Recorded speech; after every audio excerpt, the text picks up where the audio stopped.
Bismillahirrahmanirrahim. Assalamualaikum warahmatullahi wabarakatuh. Perkenalkan, nama saya Hendri Setiawan dengan NIM 2303200025. Pada pertemuan kali ini, kita akan membahas dua pilar fundamental dalam ekonomi syariah, yaitu konsumsi dan produksi. Kedua aspek ini merupakan inti dari aktivitas ekonomi manusia yang tidak dapat dipisahkan satu sama lain.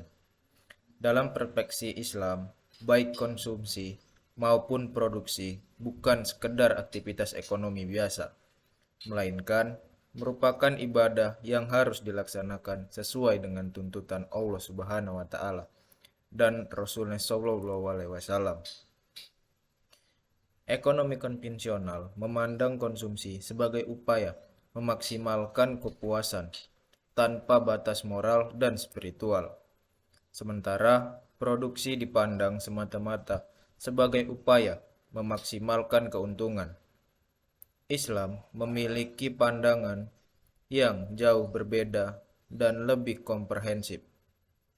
Islam mengidentifikasikan dimensi duniawi dan ukhrawi dalam setiap aktivitas ekonomi, sehingga setiap muslim yang berproduksi dan berkonsumsi sesuai syariat akan mendapatkan pahala dari Allah Subhanahu wa taala. Materi ini dirancang untuk memberikan pemahaman mendalam tentang bagaimana Islam mengatur perilaku konsumsi dan produksi. Apa yang terjadi, apa yang menjadi tujuan dan motivasi utamanya. Setiap prinsip-prinsip apa saja yang harus dipegang teguh oleh setiap pelaku ekonomi muslim. Materi ini dibagi menjadi 4 topik, lanjutan dari materi kelima yang sebelumnya sudah saya buat.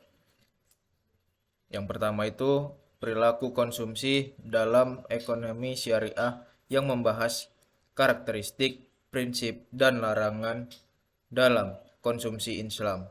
Yang kedua, produksi dalam ekonomi syariah yang membahas konsep dasar dan faktor produksi. Yang ketiga, tujuan dan motivasi produksi dalam Islam yang membedakan antara tujuan duniawi dan ukhrawi. Serta yang keempat, prinsip produksi dalam ekonomi syariah yang memuat panduan operasional bagi produsen muslim. Tanpa berlama-lama, langsung saja kita masuk ke pembahasan pertama, yaitu perilaku konsumsi dalam ekonomi syariah. Kegiatan konsumsi dalam ritme kehidupan sehari-hari seringkali direduksi secara sempit, sebatas aktivitas pemenuhan kebutuhan fisik, pemuasan hasrat biologis, dan pencapaian kepuasan material yang bersifat profan, serta duniawi semata. Namun, dalam cakrawala berpikir ekonomi syariah, konsumsi bukanlah sebuah aktivitas netral atau bebas nilai yang harus digerakkan oleh insting pasar, egoisme rasional, atau sekedar pencapaian kepuasan optimal yang tanpa batas. Sebaliknya, Islam memandang perilaku konsumsi sebagai sebuah manifestasi luhur dari ketundukan, penghambatan, dan akuntabilitas seseorang manusia di hadapan Sang Pencipta. Sebagai salah satu pilar fundamental dalam siklus aktivitas ekonomi, konsumsi dalam Islam dirancang secara holistik untuk mengidentifikasikan tuntutan jasmani dan kebutuhan rohani secara harmonis, di mana setiap keping harta yang dibelanjakan wajib berpijak pada fundamen keadilan, kemaslahatan, dan kelestarian ekologis. Di bawah naungan paradigma tauhid, seorang muslim tidak lagi dipandang sebagai agen ekonomi yang egois, melainkan sebagai seseorang khalifah yang memikul amanah besar untuk mengelola dan memanfaatkan sumber daya di bumi secara bijaksana. Oleh karena itu, Pada bab ini, saya akan mengupas secara tuntas dan mendalam mengenai rekonstruksi konsep konsumsi dalam Islam.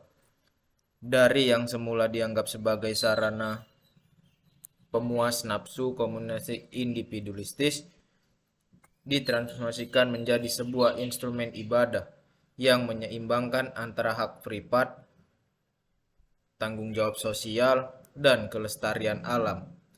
Melalui penelusuran bab ini, pembaca akan diajak untuk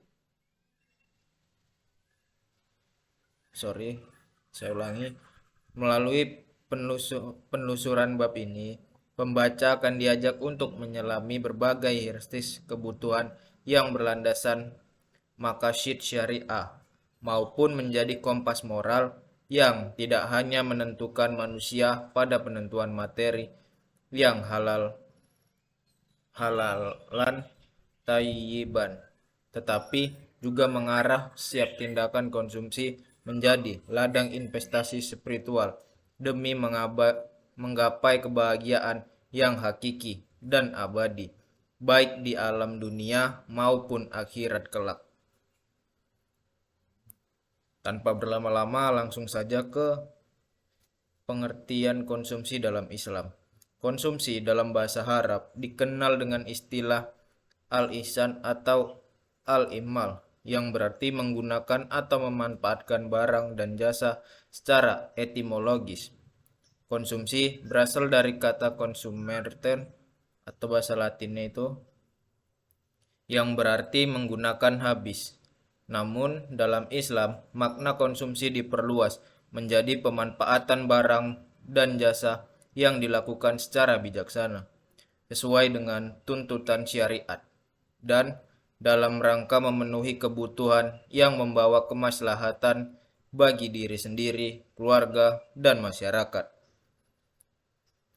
Muhammad Najatullah Siddiqi mendefinisikan konsumsi Islami sebagai penggunaan barang-barang dan jasa-jasa yang halal dan thayyib, baik dengan cara yang tidak berlebihan, tidak meniru gaya hidup yang diharamkan, dan selalu mempertimbangkan keputusan orang lain. Sementara Mojerkap menyatakan bahwa konsumsi dalam Islam adalah kegiatan menggunakan kekayaan untuk memenuhi kebutuhan jasmani dan rohani berdasarkan aturan-aturan yang ditetapkan oleh Islam. Yang membedakan konsumsi Islam dengan konsumsi konvensional secara fundamental adalah adanya dimensi spiritual yang melekat pada setiap tindakan konsumsi. Seorang muslim tidak hanya mempertimbangkan aspek fisik dan kepuasan material semata, tetapi juga selalu mempertimbangkan aspek halal dan haramnya, maslahat dan mafsadah, dan dampaknya bagi kehidupan di akhirat. Yang kedua, landasan Al-Quran tentang konsumsi. Al-Quran memberikan pedoman yang sangat jelas tentang bagaimana seseorang muslim seharusnya berkonsumsi. Contohnya itu terletak pada Quran Surat Al-Baqarah ayat 168 yang bermakna, "Wahai manusia, makanlah dari makanan yang halal dan baik yang terhadapnya di bumi, dan janganlah kamu mengikuti langkah-langkah setan." Selanjutnya ada karakteristik perilaku konsumsi dalam Islam. Perilaku konsumsi Islam memiliki karakteristik yang unik, berbeda dari perilaku konsumsi dalam sistem ekonomi lainnya. Para ekonom muslim telah merumuskan setidaknya 8 karakteristik utama perilaku konsumsi Islami. Karakteristik yang pertama itu ialah halal dan thayyib. Setiap barang dan jasa yang dikonsumsi harus halal atau diperbolehkan secara syariat, dan thayyib, yaitu baik secara kualitas, kesehatan, dan moral. Tidak cukup hanya halal jika tidak thayyib, dan juga sebaliknya. Yang kedua itu ialah tidak israf atau boros. Islam melarang pemborosan dalam segala bentuknya. Konsumsi harus disesuaikan kebutuhan yang wajar. Israf bukan hanya tentang kuantitas, tetapi juga tentang cara mendapatkan dan menggunakan barang. Yang ketiga itu tibab tabjir atau menghambur-hamburkan. Tabjir adalah pembelajaran harta, pembelanjakan harta pada hal-hal yang tidak bermanfaat atau dilarang Allah. Ini lebih besar dari israf karena tidak hanya berlebihan tetapi juga tidak ada manfaatnya. Yang keempat itu ada tidak taktir atau kikir. Islam juga melarang sikap terlalu hemat hingga mengorbankan kebutuhan dasar diri sendiri dan keluarga. Keseimbangan antara tidak boros dan tidak kikir adalah kunci. Yang kelima itu ada mendahulukan kebutuhan atau hajat atas keinginan atau ragbah. Islam mengajarkan untuk mendahulukan apa yang benar-benar dibutuhkan sebelum memenuhi keinginan. Hierarki kebutuhan dalam maqasid syariah menjadi panduan. Yang keenam ada memperhatikan dimensi sosial. Konsumsi tidak boleh mengorbankan kepentingan orang lain. Hak orang lain atas harta seseorang harus selalu diperhatikan, termasuk melalui zakat, infak, dan juga sedekah. Yang ketujuh, berorientasi akhirat. Setiap tindakan konsumsi idealnya diniatkan sebagai bentuk syukur dan ibadah kepada Allah Subhanahu wa taala sehingga bernilai pahala dan berkontribusi pada keselamatan akhirat. Yang ke-8 yaitu memperhatikan lingkungan. Islam mengajarkan bahwa manusia adalah khalifah atau penjaga di bumi. Konsumsi yang merusak lingkungan dan sumber daya alam yang tidak dibenarkan dalam Islam. Selanjutnya yaitu hierarki kebutuhan dalam Islam. Maqasid syariah. Berbeda dengan Maslow yang merumuskan hierarki kebutuhan dari perspektif psikologis, Islam memiliki hierarki kebutuhan tersendiri yang didasarkan pada maqasid syariah ataupun tujuan syariat. Imam Al-Ghazali dan para ulama usul fiqh lainnya terus merumuskan 5 kebutuhan pokok yang harus dipenuhi dan dilindungi. Adapun kebutuhan yang itu ialah yang pertama menjaga agama, yaitu menghindari konsumsi barang haram yang dapat merusak akidah, seperti membayar zakat dan infak sebagai bagian dari konsumsi spiritual. Yang kedua ada menjaga jiwa, yaitu mengonsumsi makanan dan minuman yang halal dan menyehatkan, menghindari racun, narkoba, dan segala yang merusak tubuh. Yang ketiga ada menjaga akal, yaitu menghindari haram dan segala yang memabukkannya, berinvestasi dalam pendidikan dan pengembangan ilmu pengetahuan. Yang keempat ada menjaga kebutuhan, yaitu mengonsumsi yang mendukung kesehatan produksi, menghindari hal-hal yang merusak moral dan keturunan dan keluarga. Yang kelima itu menjaga harta, yaitu tidak boros dan tidak menghambur-hamburkan, berinvestasi secara halal dan menghindari riba dan juga judi. Selanjutnya ada prinsip-prinsip utama konsumsi Islam. Berdasarkan sumber-sumber syariat Islam, para ekonom muslim telah merumuskan prinsip-prinsip utama yang harus menjadi pedoman dalam setiap tindakan konsumsi. Adapun beberapa prinsipnya yaitu prinsip halalan thayyiban, yaitu prinsip ini merupakan syarat mutlak pertama dalam konsumsi Islam. Halal berarti diperbolehkan oleh Allah Subhanahu wa taala dan tidak ada larangan syariat atas barang ataupun jasa tersebut. Thayyib berarti baik, bersih, berkualitas, dan tidak membahayakan.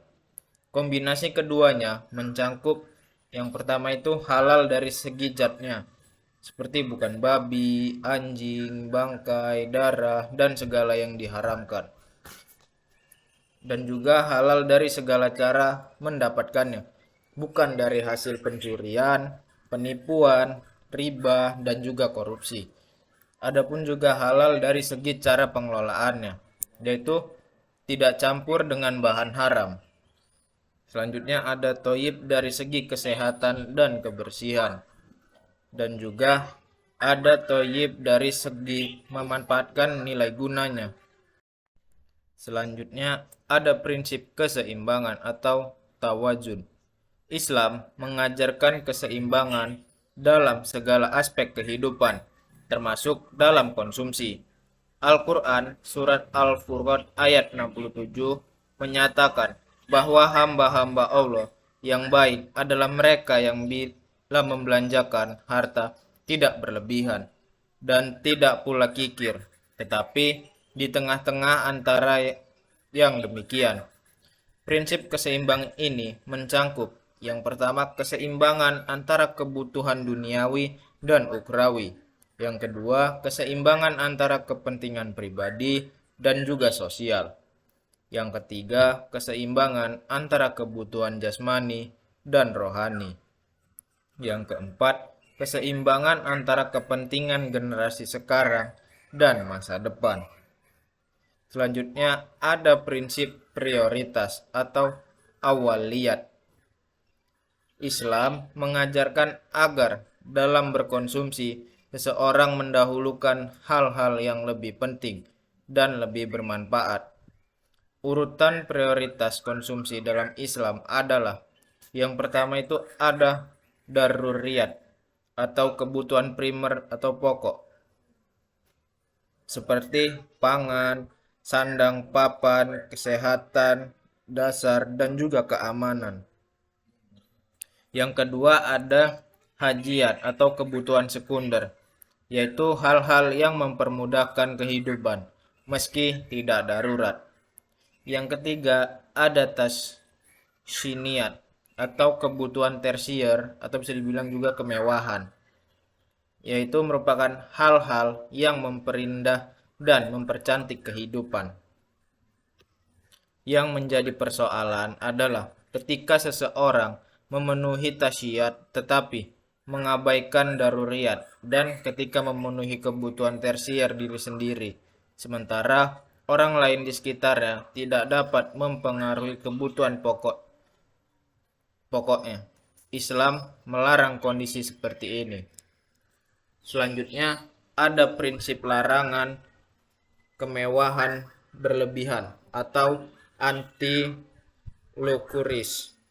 Islam tidak melarang menikmati karunia Allah, namun sangat menentang sikap hidup mewah yang berlebihan. Allah Subhanahu wa taala berfirman dalam Quran surat Al-Isra ayat 16 bahwa ketika Allah menghendaki membinasakan suatu negeri, diperintahkannya orang-orang yang hidup mewah di negeri itu untuk membuat fasik. Maka mereka pun berbuat durhaka di negeri itu. Lalu layaknya azab ditimpakan di atasnya. Kemewahan berlebihan dilarang karena yang pertama itu melupakan Allah dan akhirat. Yang kedua, menimbulkan kesenjangan sosial.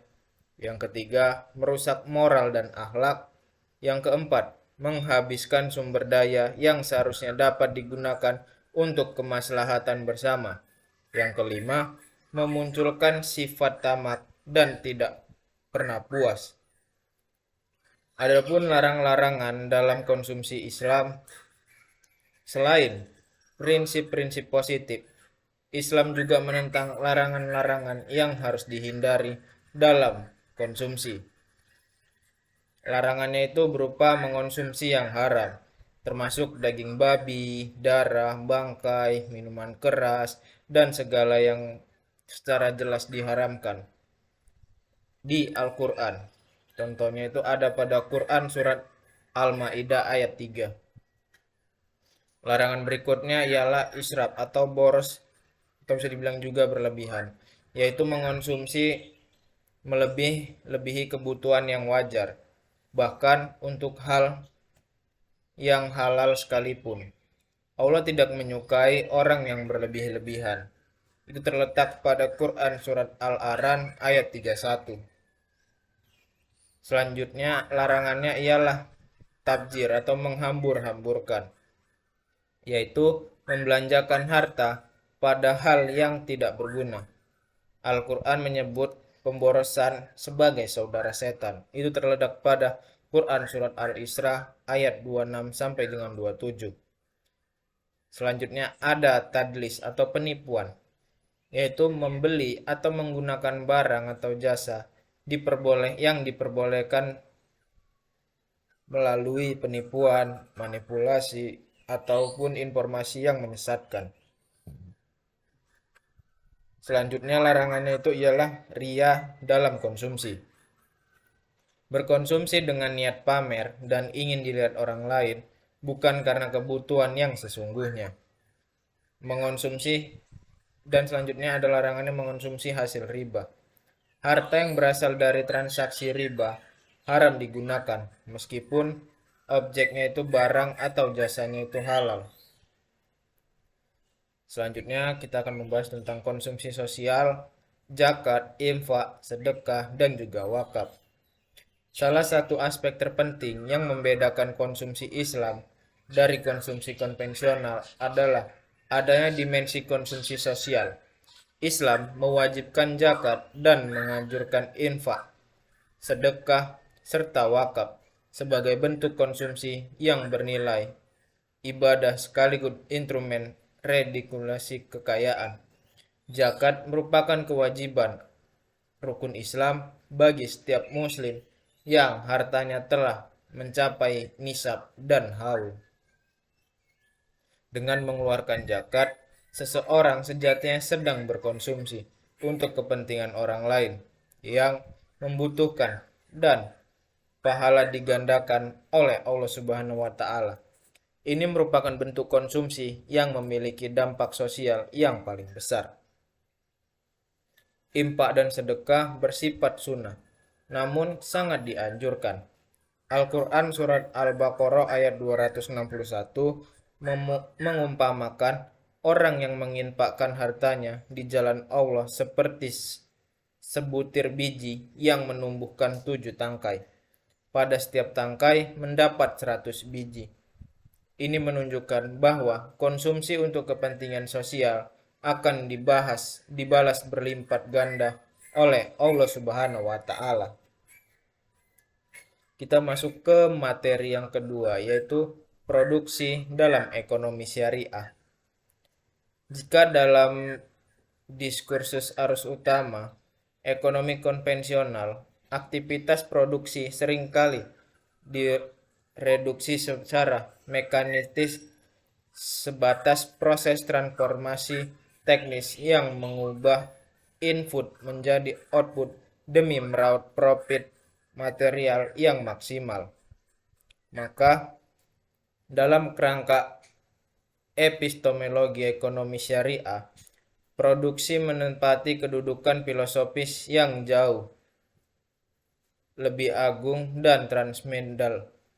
Produksi dalam Islam tidak sekedar dipandang sebagai aktivitas mekanis ataupun komersial, melainkan diakui sebagai salah satu mata rantai ibadah yang fundamental.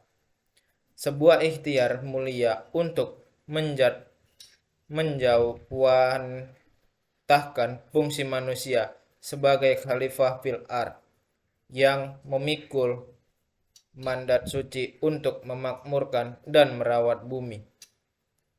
Aktivitas vital ini tidak berdiri di ruang hampa yang bebas nilai, melainkan terikat erat oleh doktrin tauhid yang bersifat mengikat, di mana setiap penciptaan nilai tambah Ekonomi harus berjalan beriringan dengan penjagaan moralitas publik, penegakan keadaan sosial, dan pelestarian ekonomologis.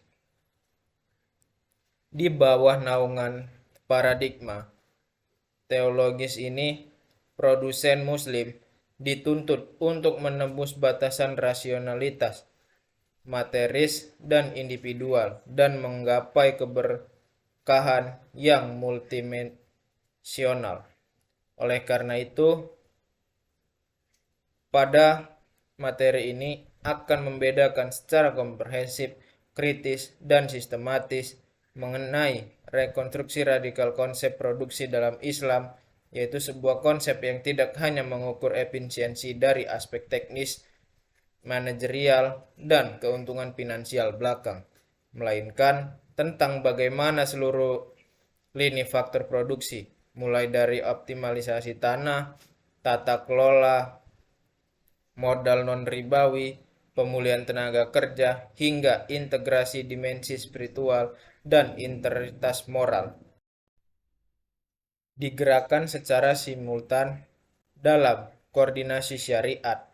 Melalui penelusuran bab ini, pembaca akan dituntut untuk menghadapi dan memahami bahwa pembatasan akbar terhadap komoditas haram serta komitmen terhadap produksi yang halal thayyibah bukan bertujuan untuk memasuki kreativitas ekonomi, melainkan sebagai instrumen perlindungan berlandaskan maqasid syariah demi melahirkan tatanan produksi yang maslahat, lestari, bermuara pada tercapainya keselamatan hakiki di dunia dan akhirat. Pengertian produksi dalam Islam. Produksi dalam bahasa Arab disebut al-intaj, berasal dari kata nataja yang berarti menghasilkan atau memproduksi.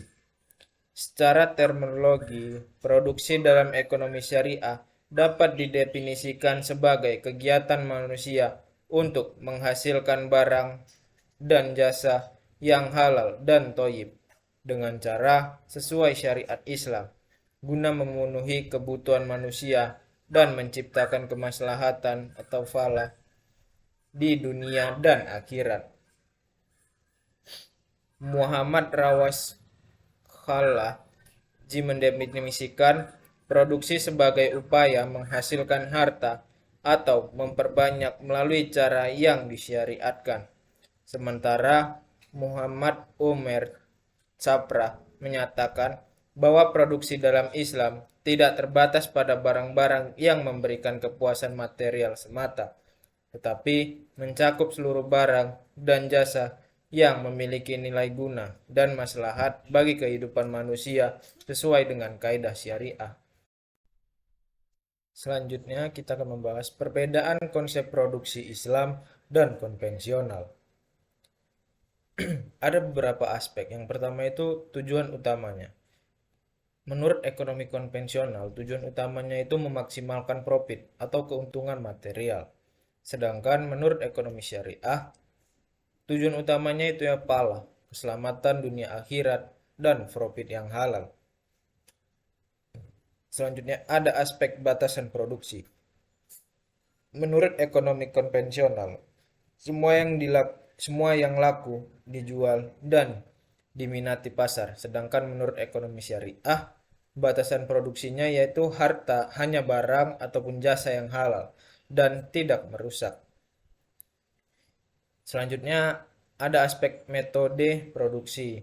Ekonomi konvensional, menurutnya metode produksinya itu merupakan semua cara yang legal dan efisien. Sedangkan menurut ekonomi syariah, metode produksinya yaitu caranya yang halal dan tidak mengandung unsur haram. Adapun juga aspek orientasi waktu, menurut ekonomi konvensional, orientasi waktu merupakan jangka pendek atau kuartan ataupun tahunan. Sedangkan ekonomi syariah orientasi waktunya itu dunia dan akhirat, jangka panjang yang abadi. Selanjutnya ada aspek tanggung jawab. Menurut ekonomi konvensional, tanggung jawab itu berupa kepada pemegang saham atau shareholder. Sedangkan menurut ekonomi syariah, tanggung jawab itu ialah kepada Allah, manusia, dan alam semesta. Dan juga ada aspek distribusi keuntungan. Menurut ekonomi konvensional itu merupakan berdasarkan modal dan kontrak kerja. Sedangkan ekonomi syariah, distribusi keuntungan itu merupakan berdasarkan prinsip keadilan dan syariat. Selanjutnya ada faktor-faktor produksi dalam Islam. Ekonomi konvensional mengenal 4 faktor produksi utama, yaitu tanah, modal, tenaga kerja, dan kewirausahaan. Islam mengakui keempat faktor ini, namun memberikan dimensi tambahan yang sangat penting, yaitu faktor spiritual dan juga moral. Berikut ini adalah penjelasan tentang faktor-faktor produksi dalam perspektif Islam. Yang pertama itu ada tanah dan sumber daya alam. Dalam Islam, tanah dan seluruh sumber daya alam yang ada di dalamnya merupakan milik Allah Subhanahu wa taala. Manusia hanya diberikan amanah untuk mengelola dan memanfaatkannya. Hal ini ditegaskan dalam Al-Qur'an dan keputusannya Allah, apa yang ada di langit dan apa yang ada di bumi. Quran surat Al-Baqarah ayat 284. Implikasi dari prinsip ini adalah, yang pertama, tidak boleh ada monopoli atas sumber daya alam yang menjadi hajat hidup orang banyak. Yang kedua, ada eksploitasi berlebihan, yaitu merusak alam yang dilarang. Yang ketiga, sumber daya alam harus dikelola secara berkelanjutan untuk generasi yang mendatang. Selanjutnya ada modal. Islam mengakui peran modal dalam produksi, namun dengan catatan penting. Modal itu tidak boleh dikembangkan melalui cara-cara yang diharamkan, terutama riba. Islam sangat tegas melarang riba karena merusak keadilan ekonomi dan eksploitasi terhadap yang lemah. Selanjutnya ada tenaga kerja. Islam sangat menghargai tenaga kerja dan melarang segala bentuk eksploitasi terhadap pekerja. Rasulullah SAW bersabda dalam hadis yang diriwayatkan oleh Ibnu Mazan, berikanlah upah kepada pekerja sebelum kering keringatnya. Ini menunjukkan betapa Islam sangat memperhatikan hak-hak pekerja. Selanjutnya ada kewirausahaan Islami. Islam sangat mendorong jiwa kewirausahaan. Al-Quran surat Al-Mulk ayat 15 menyatakan, "Dialah yang menjadi bumi ini mudah bagi kamu. Maka berjalanlah di segala penjuru dan makanlah sebagian dari rezekinya." Ini adalah dorongan langsung untuk berwirausaha dan bekerja. Wirausaha Muslim memiliki karakteristik khusus. Yang pertama itu niat beribadahnya dan mencari ridho Allah. Yang kedua, jujur dan amanah dalam bisnis. Yang ketiga, menghindari praktik-praktik haram.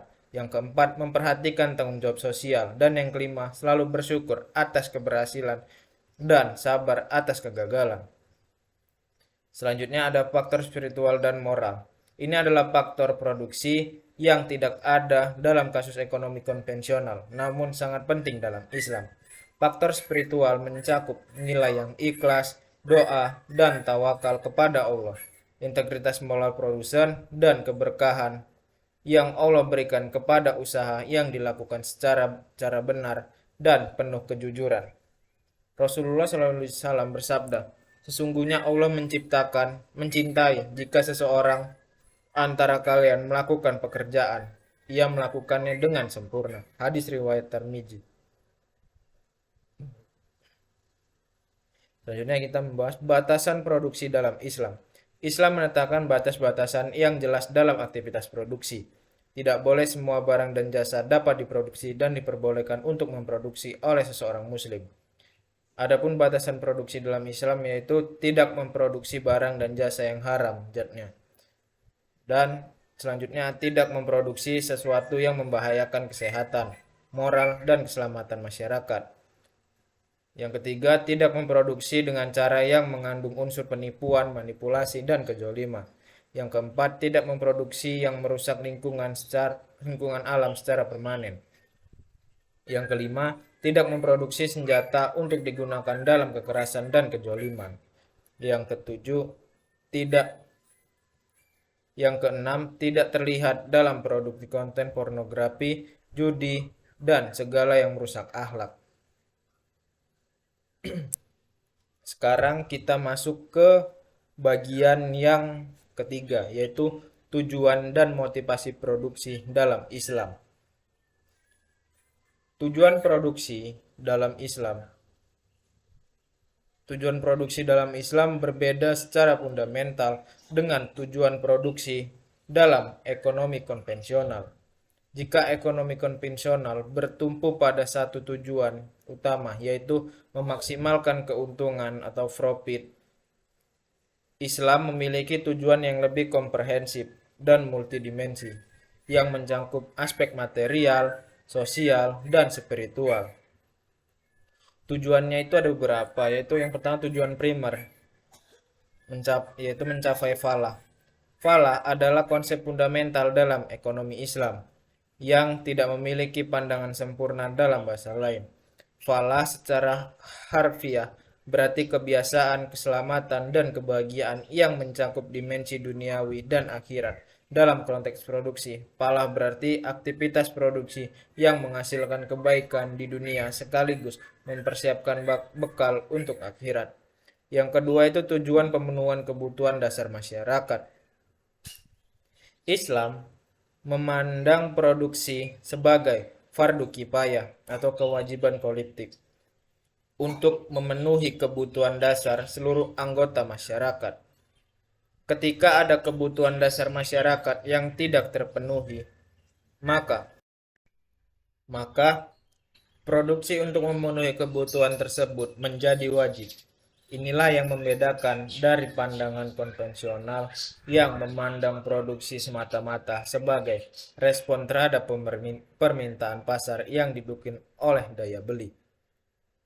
Imam Al-Ghazali menyatakan bahwa negara dan masyarakat wajib memastikan ketersediaan kebutuhan pokok seperti pangan, sandang, pangan, papan, dan keamanan dan juga pendidikan bagi seluruh warganya.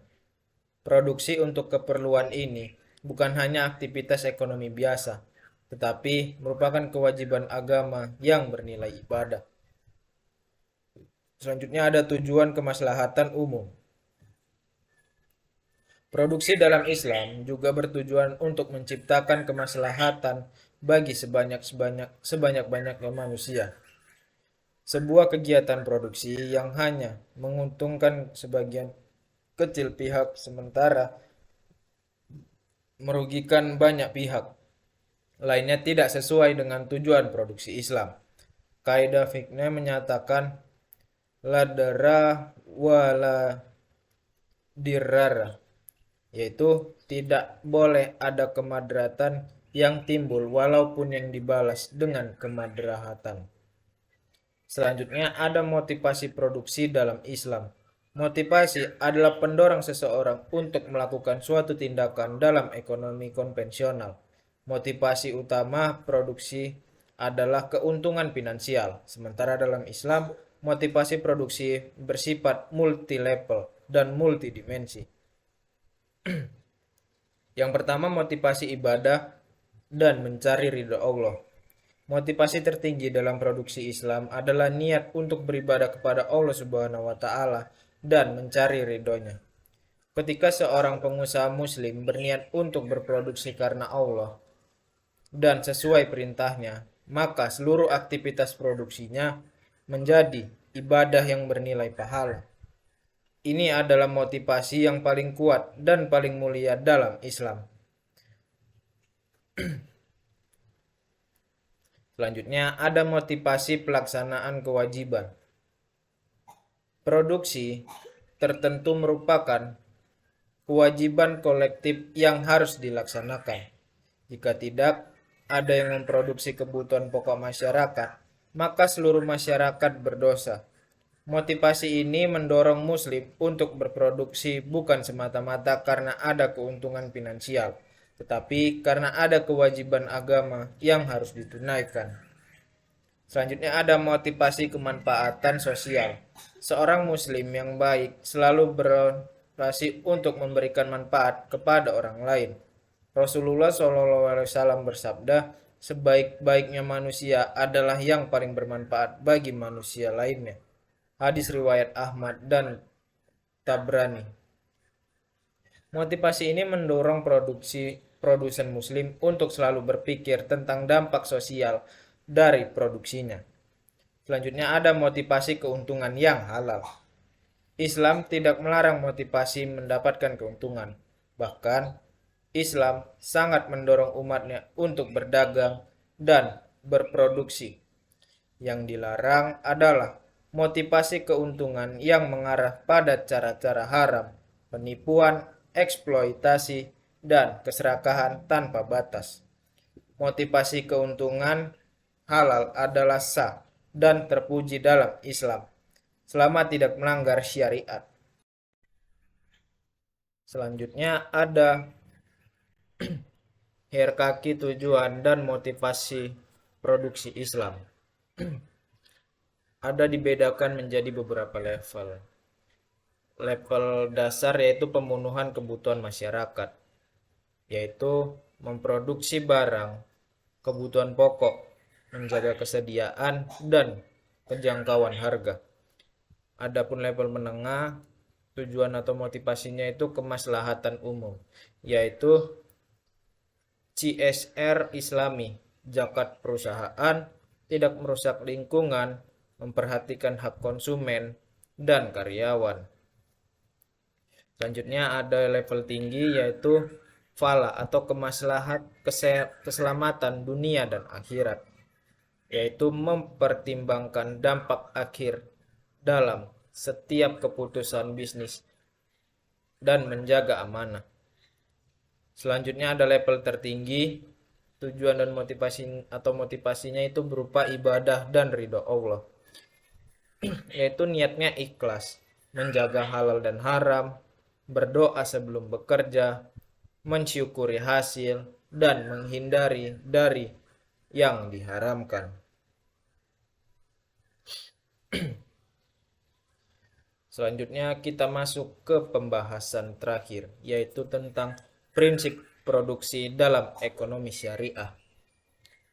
Sebuah sistem ekonomi tidak boleh hanya dinilai secara simplimis dari beberapa besar agregat output materi yang mampu dilahirkan, melainkan harus diukur dari fondasi etis, asiopologis, dan moralitas transendal yang melandaikan setiap proses penciptaan nilai tambah tersebut.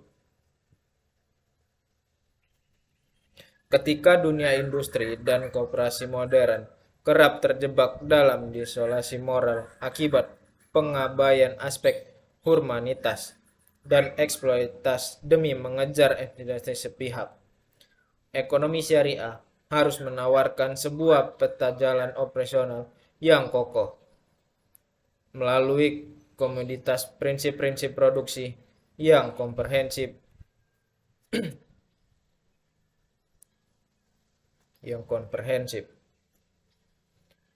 Prinsip produksi dalam Islam bukanlah sekedar deretan regulasi formal yang kaku, dogma teroris yang pasif, atau imbauan moral tanpa taji.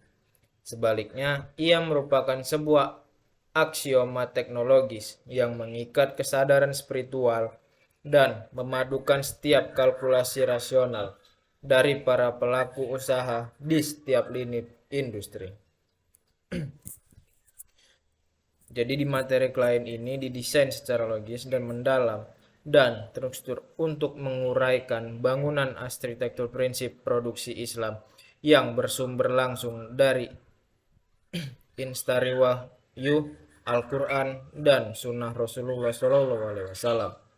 Melalui pembahasan ini, pembaca akan dituntut untuk memahami bagaimana nilai-nilai fundamental kedisiplinan syariat, mulai dari epistemologi ketauhidan dan absolut, amanah khalifah yang proporsional, menegakkan keadilan distributif, hingga komunitas etis universal, yaitu diintegrasikan secara nyata ke dalam langkas monokultur dan ekosistem bisnis modern. Ini akan membuktikan bahwa intensitas prinsip syariah seperti pelarangan terhadap praktis ini atau penimbunan, garar atau ketidakjelasan, dan riba, serta penekanan pada pluralisme kerja dan perlindungan lingkungan bukan merupakan faktor penghambat bagi kemajuan industri. Sebaliknya, prinsip-prinsip ini bertindak sebagai jangka moral sekaligus akselerator untuk memastikan bahwa setiap rantai pasok atau supply chain yang tercipta tidak hanya menghasilkan utilitas ekonomi yang tinggi, melainkan juga memancarkan maslahat, keadilan sosial, dan keberkahan yang hakiki bagi kemanusiaan serta kelestarian alam semesta. Adapun prinsipnya, prinsip pertama yaitu tauhid, keesaan Allah sebagai pondasi produksi. Tauhid adalah prinsip paling fundamental dalam seluruh aspek kehidupan seseorang muslim, termasuk dalam aktivitas produksi. Prinsip tauhid dalam produksi berarti bahwa seorang produsen muslim yang harus menyadari bahwa Allah adalah pemilik sejati dari segala sesuatu, termasuk seluruh faktor produksi yang ia gunakan. Manusia hanyalah pemegang amanah atau khalifah yang diberikan kepercayaan untuk mengelolanya. Implikasi prinsip tauhid dalam produksi sangat luas dan mendalam. Yang pertama itu seluruh keputusan produksi harus selaras dengan perintah Allah dan larangannya. Tidak ada ruang bagi seorang produsen muslim untuk memproduksi barang dan jasa yang diharamkan Allah, meskipun sangat menguntungkan secara finansial.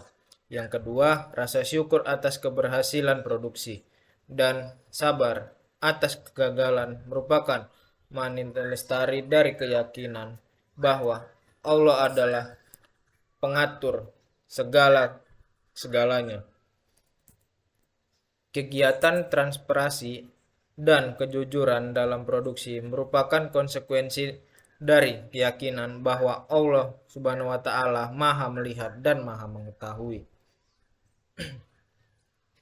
Adapun kaidah tauhid dalam produksi yaitu seorang pengusaha muslim tidak akan pernah mau memproduksi minuman haram meskipun keuntungannya berlipat ganda, karena ia yakin bahwa ridha Allah lebih berharga dari seluruh keuntungan dunia. Prinsip kedua yaitu khalifah atau amanah pengelolaannya. Allah Subhanahu wa taala menjadikan manusia sebagai khalifah atau wakil pengelolaan di muka bumi. Quran surat Al-Baqarah ayat 30 menyebutkan, sesungguhnya aku hendak menjadikan seorang khalifah di muka bumi. Dalam konteks produksi, prinsip khalifah memiliki beberapa industri penting, yaitu sumber daya alam. Itu merupakan amanah Allah yang harus dikelola secara bijaksana dan berkelanjutan. Yang kedua, ada produsen bertanggung jawab atas dampak produksinya terhadap lingkungan dan juga masyarakat. Yang ketiga, eksploitasi sumber daya alam secara berlebihan yang merusak ekosistem adalah pengkhianat amanah.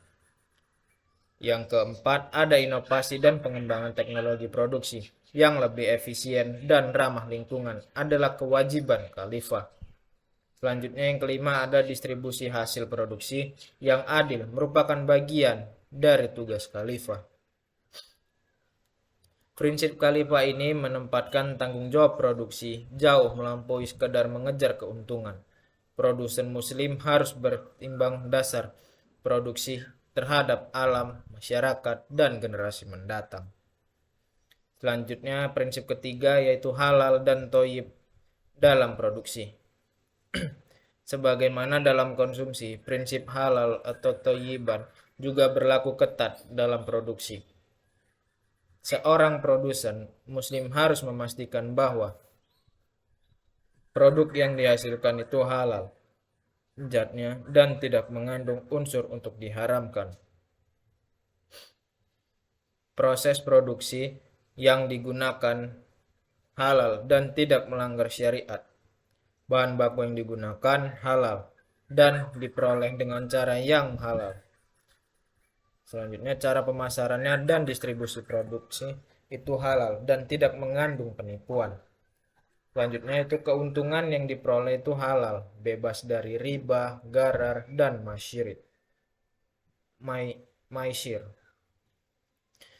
Sertifikat halal yang dikeluarkan oleh lembaga yang berwenang seperti Majelis Ulama Indonesia atau MUI merupakan salah satu mekanisme formal untuk memastikan kehalalan produk.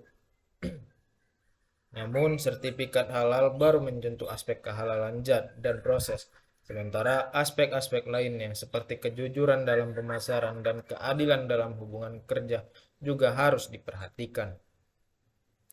Prinsip keempat yaitu keadilan dalam produksi.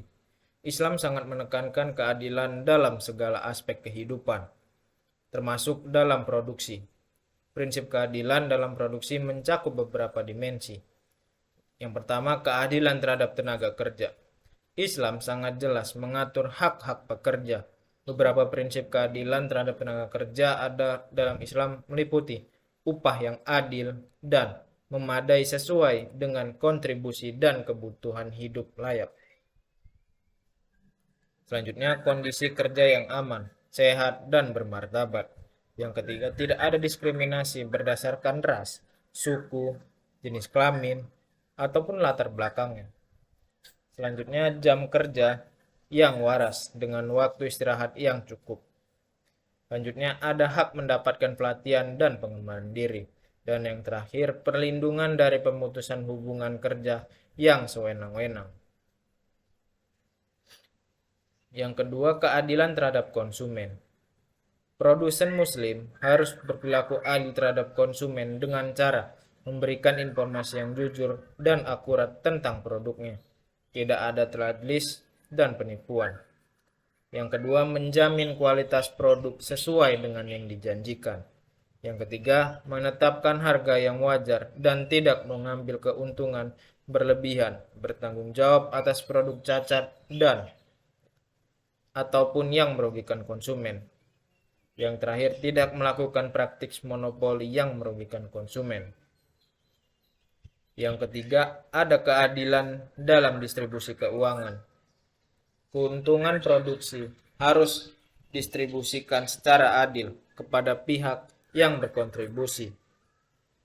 Islam melarang konsentrasi kekayaan yang berlebihan pada segelintir orang, sementara mayoritas hidup dalam kemiskinan. Instrumen distribusi Islam seperti zakat perusahaan bagi hasil yang adil dan program CSR Islam merupakan mekanisme untuk menjamin keadilan distribusi. Selanjutnya ada prinsip kelima, yaitu larangan ikhtiar atau penimbunan. Ikhtiar dalam praktik menimbun barang dengan tujuan menciptakan kelangkaan buatan agar harga naik dan mengambil keuntungan besar dari kondisi tersebut. Islam melarang keras praktik interaksi karena merugikan masyarakat luas. Rasulullah SAW bersabda, barang siapa yang menimbun barang, maka ia adalah pendosa. Hadis riwayat Muslim. Dalam konteks modern, produksi modern, ikhtikar dapat termanifestasi dalam berbagai bentuk. Yang pertama, menahan produksi di atas kapasitas agar harga tetap tinggi. Dan kedua, membeli keseluruhan stok bahan baku untuk menghambat kompetitor. Yang ketiga, menimbun produksi kebutuhan pokok saat terjadi krisis. Yang keempat, pembentukan kartel untuk mengontrol harga dan pasokan. Prinsip keenam yaitu larangan gharar, marsid, dan riba dalam proses produksi. Gharar atau ketidakjelasan merupakan kontrak produksi harus jelas dan tidak mengandung unsur ketidakpastian yang merugi.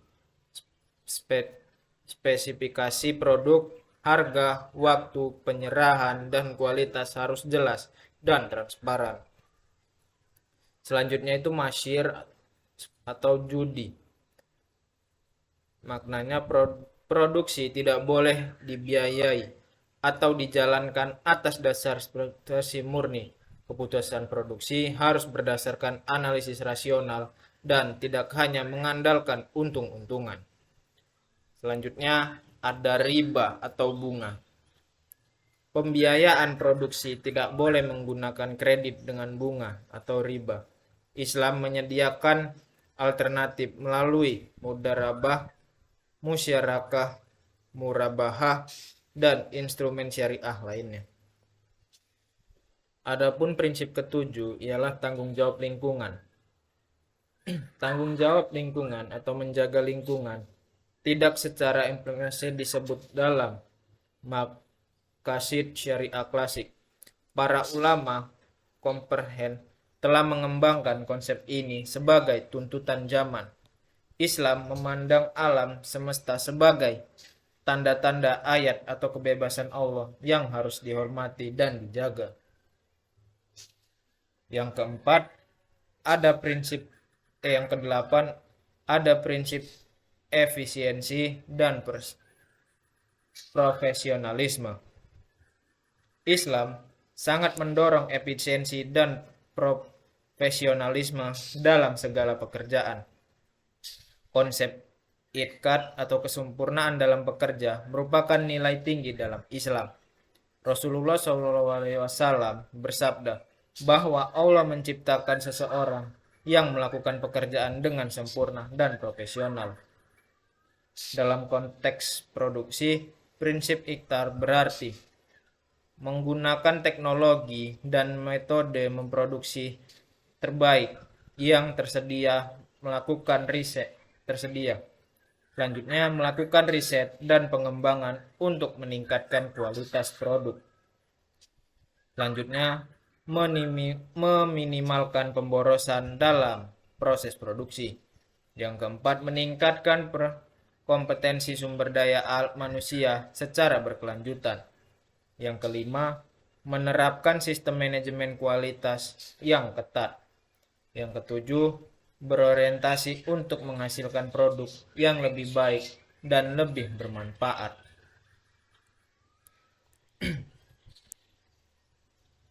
Selanjutnya, implementasi prinsip produksi dalam bisnis modern. Bagaimana prinsip produksi dalam Islam dapat diterapkan dalam konteks bisnis modern? Berikut adalah contoh-contoh implementasi nyata. Pada aspek bisnis, seperti pembiayaan produksi, pendekatan konvensional itu seperti peminjaman bank dengan bunga atau kredit konvensional. Sedangkan menurut pendekatan syariah, pembiayaan produksi itu mudarabah, musyarakah, atau mudarabah dari bank syariah. Adapun selanjutnya aspek bisnis standar produk. Pendekatan konvensional, standar produk merupakan regulasi pemerintah dan selera pasar. Sedangkan menurut pendekatan syariah, standar produksinya itu berupa halalan toyiban, regulasi, dan standar etis Islam. Pada aspek manajemen sumber daya manusia, pendekatan konvensional itu pada aspek manajemen sumber daya manusia merupakan kontrak kerja berdasarkan hukum dan ketenagakerjaan.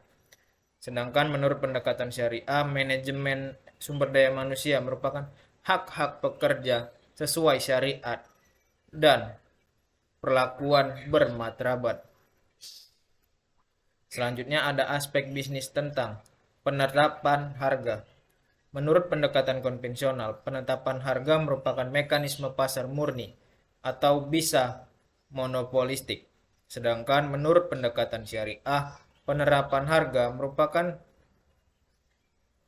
itu bermakna harga wajar, anti ikhtiar, anti monopoli.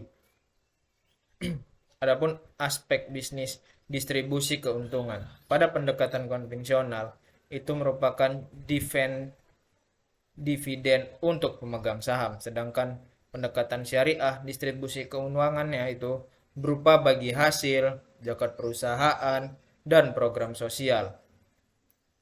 Ada juga aspek tanggung jawab lingkungan. Menurut pendekatan konvensional, itu merupakan sesuai regulasi minimal. Sedangkan menurut pendekatan syariah, tanggung jawab lingkungan adalah lebih dari sekedar regulasi atau kewajiban agama. Selanjutnya yang terakhir ada aspek pemasaran. Menurut pendekatan konvensional, pemasaran itu berupa semua cara yang legal dan efektif. Sedangkan menurut pendekatan syariah, pemasaran itu merupakan seperti jujur, tidak menipu, dan tidak manipulatif.